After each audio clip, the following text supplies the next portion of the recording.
Lucida? Yeah.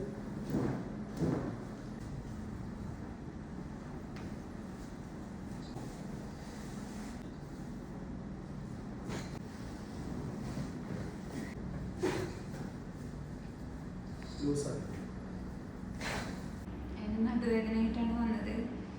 പ്രസവശേഷമാണ് നടുവേദനയും വന്നത്. 13 വർഷത്തോളമായി നടുവേദന തുടങ്ങിയിട്ട്. കാലിൻ്റെ മുകളിലേക്ക് ഇങ്ങനെ ഒരു കുളത്തിപ്പിടുത്തം പോലെ ഉണ്ടായിരുന്നു. കിടക്കുമ്പോഴൊക്കെ നല്ല വേദനയായിരുന്നു. ചെരിഞ്ഞിട്ട് വേണം, കാലൊക്കെ പൊക്കി വെച്ചിട്ട് വേണം ചെരിഞ്ഞിട്ട് നീക്കാനൊക്കെ. പിന്നെ ഇരിക്കാനും നടക്കാനൊക്കെ ബുദ്ധിമുട്ടായിരുന്നു.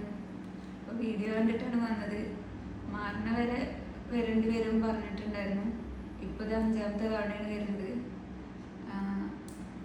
കഴിഞ്ഞ പ്രാവശ്യം വന്നപ്പോൾ തന്നെ ഏകദേശമൊക്കെ മാറിയിട്ടുണ്ടായിരുന്നു. ഇപ്പോൾ എല്ലാ ജോലികളും നന്നായിട്ട് ചെയ്യാൻ പറ്റുന്നുണ്ട്. നടക്കാനും ഇരിക്കാനൊന്നും കുഴപ്പമില്ല. അപ്പോൾ കുഴപ്പമില്ല. ഇപ്പോൾ ഉഷാറായിട്ട് നടക്കാൻ പറ്റുന്നുണ്ട്. നടുവിൻ്റെ വേദനയൊക്കെ പോയി. കുഴപ്പമില്ല.